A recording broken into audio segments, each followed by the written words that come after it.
आज आपको बताने वाले हैं इतिहास के बारे में। तो इतिहास का मतलब पता है क्या होता है कि पुरानी बातों को याद करना इतिहास कहलाता है। तो सबसे पहले हम ये जानें कि इस सृष्टि का निर्माण कैसे हुआ, यानी जिस पृथ्वी पे हम लोग रहते हैं ऐसे बहुत सारे ग्रह हैं, 9 ग्रह हैं। तो ये पूरा ग्रह और ये सूरज और उसके बाद पूरा ब्रह्मांड में जितने भी तारे हैं, ठीक ना, यानी पूरे ब्रह्मांड का निर्माण कैसे हुआ, कब हुआ।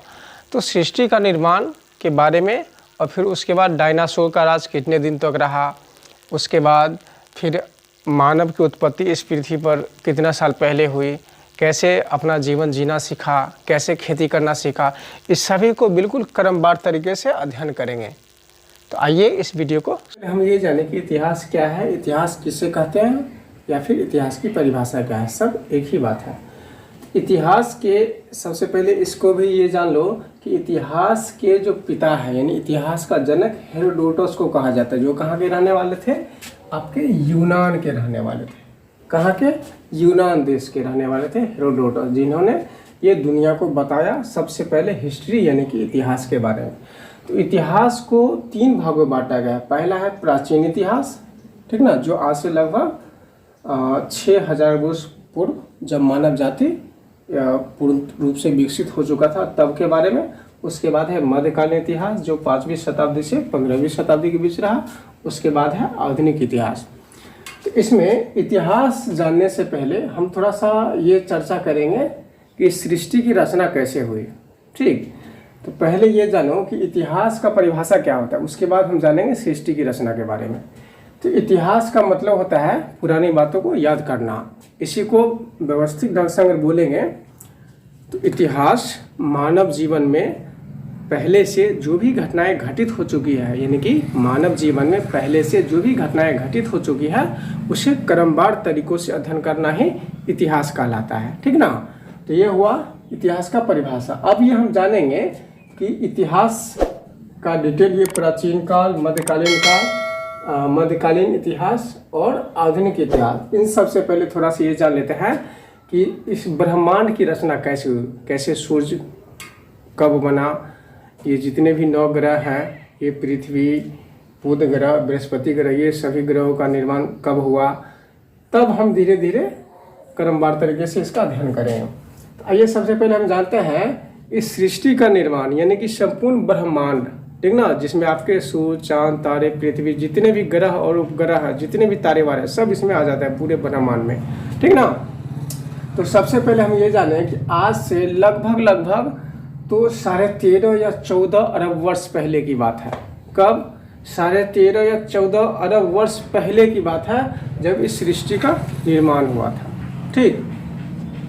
उसके बाद जब इस सृष्टि का निर्माण हो गया, उसके बाद 9 अरब वर्ष के बाद यानी कि 14 अरब साल पहले इस सृष्टि का निर्माण हुआ, उसके 9 अरब वर्ष के बाद तब जाकर के यहाँ पे सूर्य और उनके अनेक परिवार जो है ग्रह, जैसे पृथ्वी हो गया, बुध हो गया, बृहस्पति हो गया, इस तरह से 9 ग्रह है, 9 ग्रह का निर्माण हुआ। तो ये सब उल्का के विस्फोट से, ठीक ना, ये सूर्य के जितने भी ग्रह हैं कि पृथ्वी पर ये जो प्रथम जीव है इसका नाम है नील हरित शैवाल। पृथ्वी का प्रथम जीव कौन है? नील हरित शैवाल। ये सबसे पहला जीव है जो इस पृथ्वी पर मतलब उत्पन्न हुआ। उसके बाद इसमें है ये डायनासोर के बारे में कहा गया है। तो डायनासोर का अंत पता है, लगभग आज से 23 करोड़ वर्ष पहले हो चुका है। ये 16.5 करोड़, लगभग में 16.5 करोड़ वर्षों तक ये संपूर्ण पृथ्वी पे उसने राज किया। किसने? डायनासोर ने। ये है उसका अंत हो गया 23 करोड़ वर्ष पहले। उसके बाद है मानव प्रजाति। मानव प्रजाति जो पृथ्वी पर है वो लगभग 3.5 या 4 लाख वर्ष पहले ही आया है। उससे पहले मानव नहीं था। तो मानव की उत्पत्ति, मानव की जो प्रजाति हुई वह आज से लगभग 4 लाख पहले या 3.5 लाख पहले विकसित हुई। इसमें जो पहला इंसान था वो था मनु। उसी को संस्कृत में बोलते हैं मनुष्य और हिंदी में बोलते हैं मानव। तो आइए हम जानते हैं कि ये प्राचीन इतिहास के बारे में। तो प्राचीन इतिहास में हम सबसे पहले जाने कि आदमी मतलब मानव कैसे रहता था, क्या खाता था। इसमें सबसे पहले हम जानते हैं कि मानव जो था मतलब आदमी पहले कच्चा मांस खाता था। कैसा? कच्चा मांस खाता था। तो कच्चा मांस जो खाता था, तो उसके बाद क्या हुआ कि अचानक जंगल में जब आंधी तूफान हुआ तो जंगल में अचानक पेड़ में पेड़ रगड़ने से क्या हुआ, आग उत्पन्न हो गया। तो जब आग उत्पन्न हुआ तो जितने भी जानवर थे, जितने भी पशु पक्षी या जानवर या अन्य जीव, जिसको इतना बुद्धि नहीं था कि वो भाग सके, तो क्या किया, वो जंगल में जैसे तैसे कुछ को भाग पाया, कुछ क्या हो, झुलस गया, जल गया, वहीं पे अंत हो गया उसका।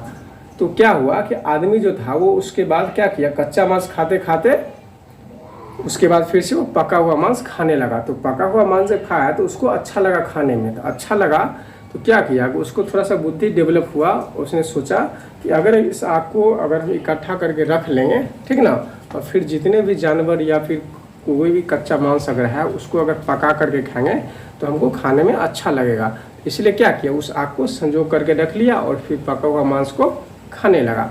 ऐसे कर करके उसका जीवन स्तर धीरे धीरे धीरे धीरे डेवलप होने लगा। उसके बाद उसी तरह से हमारा उसका मानव का दिमागी विकास भी बढ़ने लगा। उसके बाद क्या हुआ कि आदमी क्या करता था कि जैसे कच्चा मांस या फिर मांस के पके हुए मांस के अलावा भी कंदमूल, फल फूल सभी चीज़ों का सेवन करता था। क्या होता, जो भी फल लाता था उसको क्या करता, मिट्टी खोद करके उस गड्ढे में छुपा के रख देता था। तो रख देता था तो कुछ दिन के बाद देखा उसको नहीं निकाल पाया। अब ना बुद्धि है तो याद है कि कहाँ कौन चीज़ रखा हुआ है, तो निकाल के खा लेता है। उस टाइम नहीं था उतना दिमाग, तो क्या किया कि भूल गया वो, ठीक है ना, गलती से भूल गया।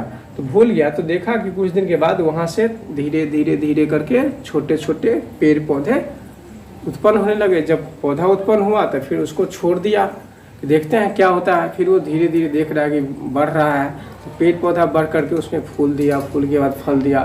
तब उसको लगा कि ये खाने लायक चीज़ें हैं, ठीक ना।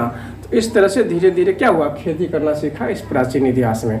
ऐसे में बहुत सारे फल को एक जगह इकट्ठा करके ज़मीन के नीचे ढक देता था, फिर देखता था बहुत सारा पेड़ पौधा हुआ, उसमें से सारा अनाज हुआ, फल फूल हुआ। इस तरह से सभी चीज़ों के बारे में वो क्या किया, तो उसको अन्न को उगाना शुरू कर दिया। और फिर आदमी सब क्या हुआ, समूह में रहने लगा। पहले जहाँ तहाँ जो करता था, उसके बाद क्या हुआ, जब अनाज उगाना शुरू किया तो समूह में रहने लगा, क्योंकि उसको खाने की वस्तु एक ही जगह मिल जाया करती थी।